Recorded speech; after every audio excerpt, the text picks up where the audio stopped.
बातचीत जब भी छत्तीसगढ़ के बस्तर की होती है तो एक आम बातचीत निकल कर के आती है कि यहाँ की अधिकांश आबादी जो है वो आदिवासी है। और आदिवासियों का दिल जिस जगह पे बसता है, आदिवासियों की आत्मा जिस जगह पे बसती है, उसको हाट कहते हैं। और वो हाट अगर बस्तर के हाट हों तो फिर क्या बात। रानू भाई, ऐसी ही बात है कि यहाँ के लोगों की आत्मा जो है वो हाटों में बसती है। हाँ बिल्कुल विष्णु भैया, आपने ठीक कहा कि बस्तर के जो आदिवासी हैं, बस्तर मतलब आदिवासी, उसके अलावा जो भी है वो तो फिर बाहर से आए हुए लोग हैं। बेसिकली जो बस्तर है वो तो आदिवासी ही है और मूलवासी उन्हीं का क्षेत्र है।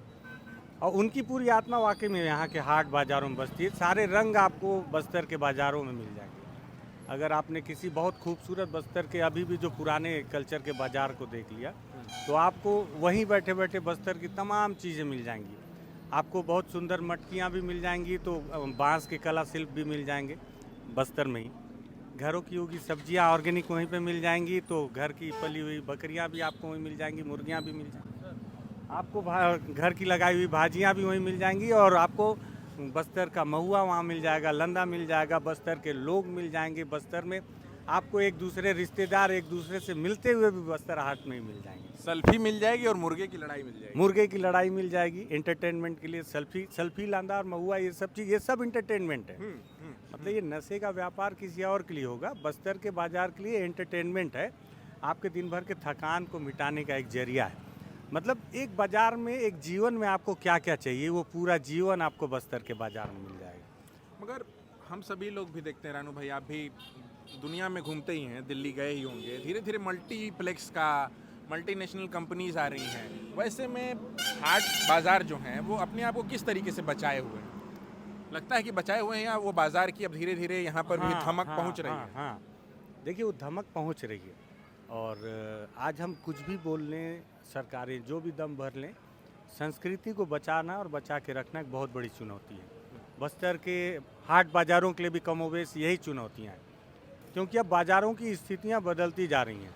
आज आप दिन भर जैसे बस्तर के हाट बाज़ार को देखा आपने, बिल्कुल, हाँ। प्रॉपर बस्तर के नगर पंचायत के हाट बाज़ार को, तो ये आपको गांव के उस हाट बाज़ार से बहुत अलग दिखेगा। लेकिन किसी दिन आप बास्तानार या कोड़ेनार के क्षेत्र चले जाएं, या किसी अंदर मारडूम के इलाके का बाज़ार को चले जाएं, या और अंदर गांव में बाज़ार चले जाएं, तो वहाँ आपको आज भी दिखेगा कि हाँ, बस्तर ने अपनी वो संस्कृति सहेज कर रखी है। क्यों सहेज के रखी है? क्योंकि वो बहुत सुदूर अंचल में है। शहर वासियों को वहाँ तक पहुँचना मतलब रोज़ बहुत कठिन नहीं है, लेकिन वहाँ तक ऐसे ही नहीं पहुँच जाएंगे। एक व्यापारिक दृष्टिकोण से जो हम लोग कहते हैं कि सफर के जाना पड़ेगा वहाँ। हाँ, सफर के जाना पड़ेगा। प्लानिंग करके नहीं गए पे हाँ। तो पहुँच भी नहीं पाएंगे, हाँ, और पहुँच पहुँच गए नहीं तो फिर लौट नहीं पाएंगे उसी दिन। हाँ, उस दिन नहीं लौट पाएंगे, हो सकता है लौट भी जाएं। तो ऐसे भी कई बाजार हैं जो अपने अस्तित्व को बचा के रखे हैं। क्योंकि दसियों किलोमीटर से हम लोग ही देखते हैं, हम लोग के पास तो मोटरसाइकिल है, गाड़ियां हैं, हम लोग कहीं पहुंच जाते हैं आसानी से। मगर दसियों किलोमीटर से लोग, कई बार घाटे का भी सौदा है, मगर उसके बावजूद लोग सामान बेचने आए हैं। सामान बेचने, देख, सौदा घाटे और नफा और नुकसान है आपके लिए, उनके लिए नहीं है। अच्छा। उनके लिए जीवन की एक पद्धति है, एक संस्कृति है। और जैसे मैं आपको बहुत छोटा सी चीज़ बताऊं कि सरकार तमाम वनोपज का दाम अपने हाई लेवल पर दे रही है, छाती पीटती है कि हम 64 वनोपज जो है समर्थन मूल्य 70 में खरीद रहे हैं। अब 70 बोलिए, मैं 64 पे ही बात कर रहा हूँ।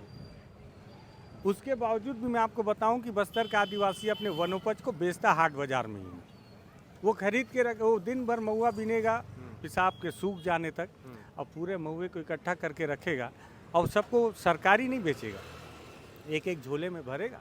उसका नित्य कर्म है, भरेगा, बाजार जाएगा, वहाँ उसको बेचेगा, और उसको बेच के जो पैसे मिलेंगे उससे अपने एक सप्ताह का सामान, सब्जी भाजी, तेल, साबुन, ये सब खरीदेगा।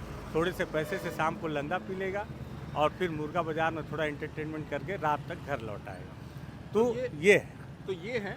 और बस्तर के बारे में बस्तर टॉकीज़ के संचालक से बेहतर कौन बताने वाला होगा, वो भी हमें मिल गए। इनकी बातचीत। बस्तर टॉकीज़ बेहद खूबसूरत यूट्यूब पर, फेसबुक पर चैनल है।